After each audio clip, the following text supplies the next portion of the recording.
Yo, YouTube, what's going on? You already know who it is, your boy Cray, and I'm coming at you all with that Valorant content, okay?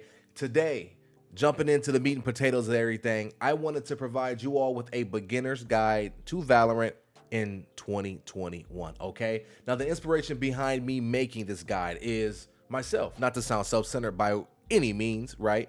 But seriously, myself. Why? Because I'm just now really jumping into Valorant heavily, right? I've always dabbled in it. I've always played it from time to time here and there, playing around, trying to flick, trying to get these cool kill clips, all that stuff. But I am now becoming invested. I got that itch a little bit. I got that itch. Now, I know if I'm getting that itch, I'm not the only one out there in the world that's getting the itch as well. So I'm like, what better thing can I do than provide you all with a beginner's guide? And disclaimer, beginner does not mean a noob, okay? It doesn't mean you suck by any means. It just means you're new to this game. You can be a cracked out of your mind player in every other game, but you're just new to this game, okay? Disclaimer over. But I just thought this guide could bring so much light from the perspective of another beginner, okay? Because learning from some of the top players in the world is great, right? Learning from people like Hiko or Tens or people of that caliber, that's fantastic. But a lot of people in the world ain't them. They not. So why not learn from somebody of a similar caliber? I feel like I'm above average in a lot of games that I play, but I'm not pro tier, but I still have some skills here and there, okay? So I'm going to end my ramble and I'm going to begin to dive into the meat and the potatoes of this guide. So let's discuss real quick. Let's pretend you have no idea what Valorant is. And if you don't and you clicked on this video, okay, right on, man, right on. But Valorant is a 5v5 tactical shooter created by Riot Games. If you do not know who Riot Games are, who Riot Games is, that's the correct term. Riot Games is the same company that created League of Legends. You don't know what that game is, you sleeping under a rock. Because that game has been on top for literally like the last decade or so. I think it was launched back in 09. It's 2021, man. So Riot Games has to be doing some good things, right? They have to be doing things right. And in my opinion, they're doing things right with Valorant so far. So again, 5v5 tactical class-based shooter. Now, the objective of the primary game mode is very, very simple and straightforward, okay? 5v5, one team is the attacking team, they have the bomb. The other team is the defending team, and they don't have the bomb. Attacking team plants the bomb, wants to get the bomb to go kablooey to win the round. It's the best of 13, right? After 7 rounds, these teams switch places and it keeps on rolling, okay? So again, very straightforward, very to the point, and even though it's very simple, the game can be incredible. Very, very incredible. Okay, now let's discuss characters and classes just a bit here. Again, if you're jumping on this guide, you probably have an idea of what this stuff already is, but I just want to touch on this because I want to cross my T's and dot my I's, okay? All right, cool. So as of right now, there are 14 characters in Valorant at the time of making this video, okay? And they fall between 4 different types. You have your duelists like Raze, Yoru, Phoenix, Jet, people of that caliber, right? You have your controllers like Omen, Viper, Brimstone. You have your initiators like Sky, Sova, Breach, right? Then you have your sentinels like Cypher and Killjoy, okay? Discussing what these classes do, okay? And I'll read it verbatim real quick. Duelists, they're self-sufficient fraggers who their team expects through abilities and skills to get high frags, seek out engagements first, okay? They should be top fraggers on their teams, in theory, right? Then you have your controllers. Show me a controller. Blah, blah, blah, blah. Okay, you have your controllers. They're experts in slicing up dangerous territory to set their team up for success, right? So controllers are meant to create separation in the opposing team so you can pick off people one by one, or maybe, create a 2v1 situation where you guys can, not 2v1, excuse me, a 2v2 situation where you guys can split the team up ultimately. That's the whole objective, is to split the team up, knock off 1 or maybe 2 people at a time and create a handicap, okay? Then, of course, you have your initiators. Show me an initiator. Okay. Initiators challenge angles by setting their teams up to enter contested ground and push defenders away. Okay. So a great example of this would be Sky, for example. I started rocking with Sky heavily, right? Sky uses one of her abilities to blind people around the corner, right? The guiding light.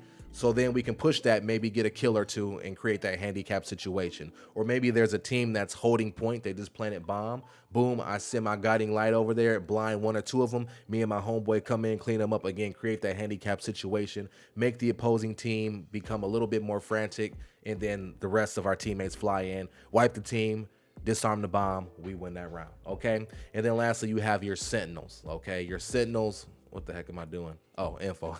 Your sentinels are defensive experts who can lock down areas, watch flanks, both on attacker and defender rounds, okay? Like Sage, for example. Sage has an ice wall she can put up to block an entry point to a bomb site, you know, so let's say, for example, there's 3 points to a bomb site, and that team has consistently been going to that bomb site. She can put up her wall and block up one of those entryways. So now, you know, the opposing team only has 2 entryways to come and plant the bomb, or you completely disgruntle their plan and make them go to the other bomb site, you know, because if they try to push through that wall, you're going to know they're there. I mean, come on now, straightforward. So sentinels are really good for that type of thing. Same thing with Killjoy. Killjoy has like 7,000 little mini robots and stuff that she can plant everywhere to give her reconnaissance info and figure out where the team is and where they're going in that regard, or figure out which site the team is going to and kind of hold down that site until the remaining team members can help you fight at that specific site. You guys heard me had to slur there a little bit. I have a stuttering impediment, so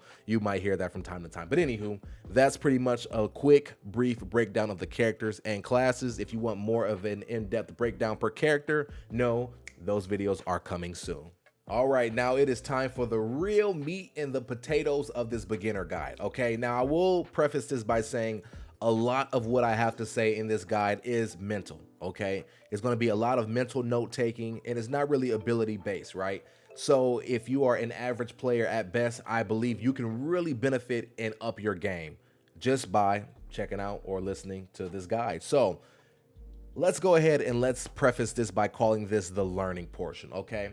The first thing you need to learn when it comes to Valorant is knowing your role. You have to know what your role is in Valorant, okay? Are you a playmaker? Meaning, are you cracked out of your freaking brains? Can you get 2 to 3 kills around? Can you secure a site by yourself? You know, can you get those aces when the team needs the aces to come through in the 1v5 situations? You know what I'm saying? Are you that? Are you not that? And if you're not that, that's a-okay. You just need to acknowledge that, look in the mirror and say, look, I am not Asu.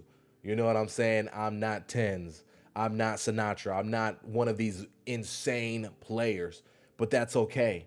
I can rock support, you know? And if you're rocking support, pick somebody like a Sage or a Cypher or somebody like that that can play that second line of defense. You know what I'm saying? That can kind of play back a little bit. Let the playmakers do their thing, but have their back in case, you know, they need it. But, you know, playmakers, they can 1v5 every round. No, totally kidding. They cannot. But again, if you need to play support and that's where you're strong at, play support, you know? Are you a first blood? You know, and by first blood, I mean, are you the initiator? Are you the guy that you know every round, no matter what, you're going to die? But before you die, you're going to take 1 or 2 of the opposing enemies with you. You know what I'm saying? Recognize that. You know, there was a point in time where I knew that was my role. You know what I'm saying? I would like to say I'm slowly shifting into becoming a playmaker. The more I play, I'm starting to do better in those 1v2, 1v3 situations. But right now, I would say I'm more of a first blood type of person. You know, I do a good job of getting a kill, getting 2 kills, and maybe getting damage on the 3rd guy before I get clapped.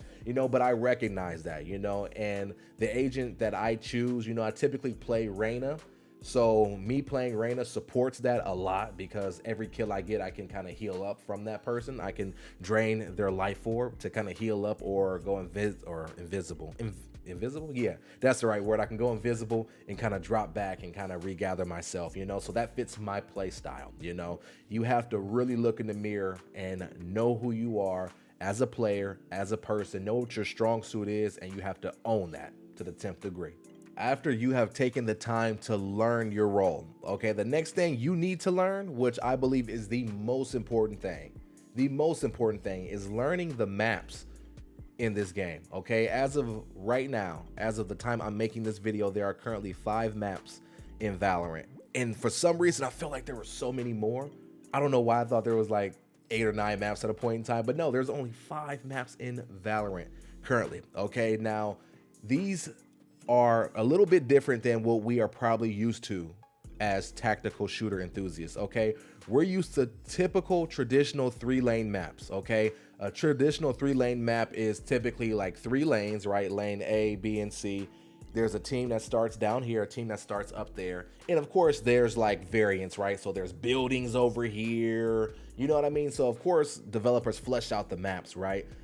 Valorant kind of follows that suit a little bit, but they have a little twist on it, okay? I think their maps are a little bit more unique. They actually bring a bit of a verticality in their maps, okay? A great example is in a map called Split. There is an area that people call Heaven, okay? Because it takes a zip line to get up there, you know? There are certain agents that have an ability to get to high ground, like Omen. Omen can teleport up top. Raze has her little C4 explosive thingies that can allow her to get leverage that people typically would not be able to get to. You know, so maps do have a verticality. The most important thing you can do is play these maps as much as you can, whether if that's you loading in a private match with a friend or whatnot. Learn angles, right? Learn from every single death that you have. Okay, every time I die, I look and see, where did I get shot from? Oh, that person's positioned just perfectly around the corner. Man, okay. And I take a mental note of that. And I try to re-emulate that peak when I get the opportunity, right? I learn angles, I learn the verticalities, I learn everything I can. Valorant is just a game of learning.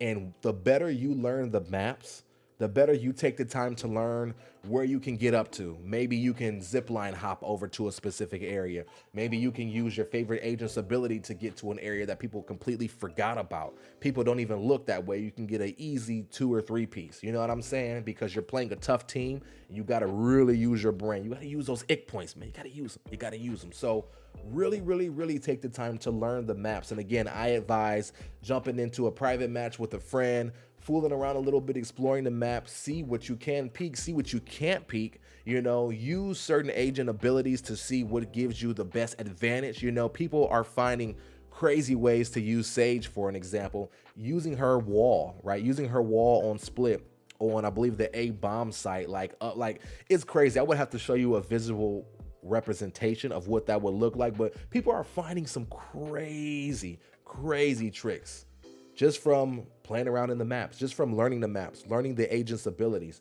and learning how to combine those two things, marry the two. Of course, with team chemistry, man, you got yourself a one-way ticket to the top. I kid you not. So ultimately, learn the maps, learn the verticality, right? Learn the angles, learn the peaks, and right away, you will notice a great increase in your skill.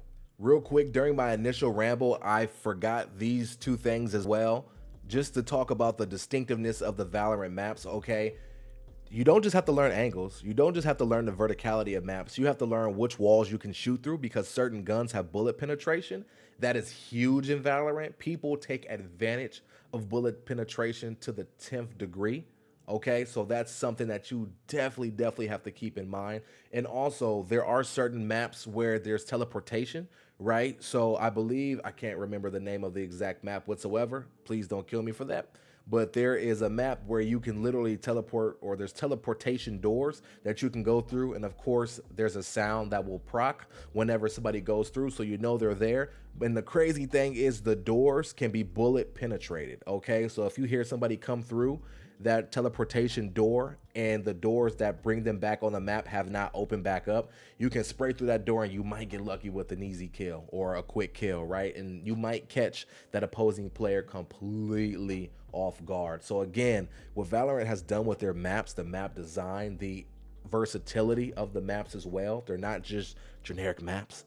Verticality, walls that can be shot through, crates that can be shot through, teleportation devices, and I'm sure the list will go on over time. So again, keep those things in mind and let's learn them as we continue getting better in Valorant. And finally, one of my last learning points, at least for this guide, okay? I will have many more guides and tips and tricks in the future, but for this specific guide right here is learning the guns, okay? Valorant is very unique in a sense where the guns are different, right? Like, we're used to recoil control in games like Apex Legends, right? Where when you're shooting an R99, you just pull down a little bit, right? Or, you know, when you're shooting an R301, that thing is pretty much a laser. You just have to counterbalance it a little bit. But with Valorant, it's a little bit different, okay? It's a little bit different. All right, so let me show you guys exactly what I'm talking about. So I'm gonna go ahead, I'm gonna grab a Vandal, right? Because everybody rocks the Vandal. I'm gonna do no recoil control whatsoever, right?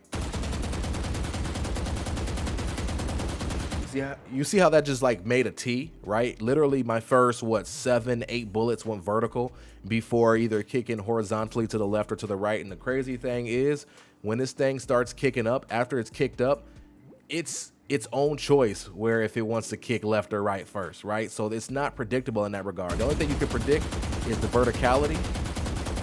After the verticality, man, it's whatever, right? It's whatever. So you want to learn, each gun has its own unique recoil pattern, first and foremost, okay?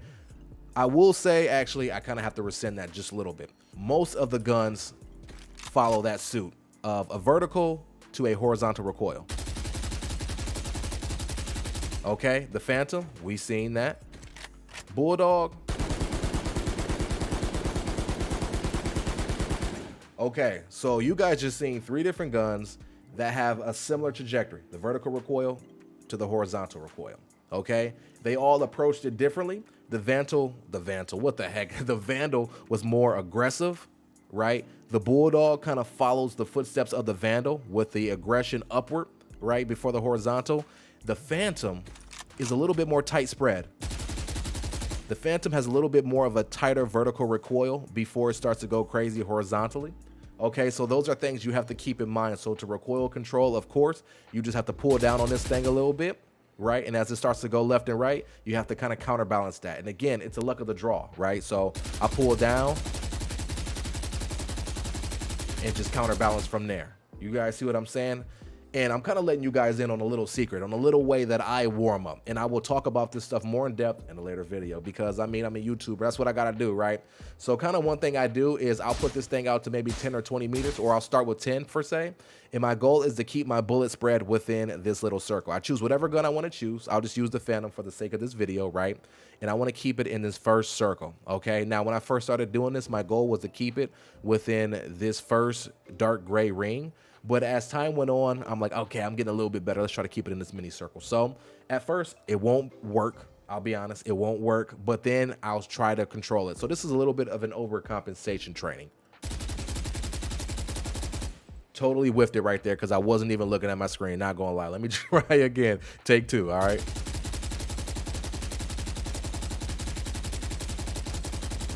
All right, so you guys can see I am still not at a place where I can keep it right in the center ring, right? So again, my secondary goal is to keep it within this first big dark gray ring. And that's how I train, you know? And of course, the further away you get, you have to try to increase that ring size. Like, so at 20 meters, I would try to keep it within this light gray ring right here, 30 meters, so on and so forth, okay? And as you get better with your predictability and your recoil control, you can shrink those rings a little bit. Maybe one day I'll get to a point where I can keep it right here in this first dark gray ring at 20 meters. Maybe not. Maybe the game isn't meant for me to do that. But the fact of the matter is, I ain't gonna stop trying.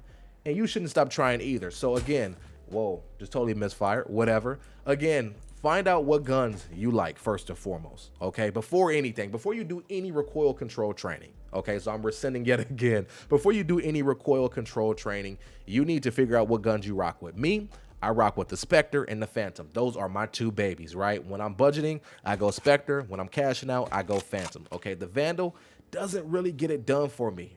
It doesn't, at least not at this point in time. I need to practice more with the Vandal to understand it a little bit more, right? That's something that I need to do personally, and I recognize that. But as of right now, I'm getting by with these 2 babies right here, okay? You might be somebody that rocks hard with the Stinger. You might rock hard with the Guardian because you know how to hit those headshots, right? You might be a Vandal enthusiast. You know what I'm saying? You might get busy with the Sheriff, with the Ghost. You have to figure out what suits you best, okay?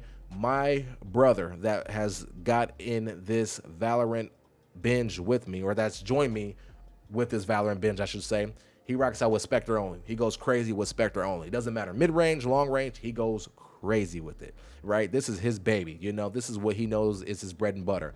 Now, when he's chilling, he practices with other guns, right? But he knows this is where he gets paid at. That's something that I think we need to recognize. Just because our favorite players might use straight Vandal or use the OP, that doesn't mean we got to be using it, you know? Find out what works best for you and capitalize on that. But at the same time, continue practicing in the background with the guns you are weak at. And ladies and gentlemen, to conclude this beginner's guide, I just have a few closing remarks, okay? Just a few, okay?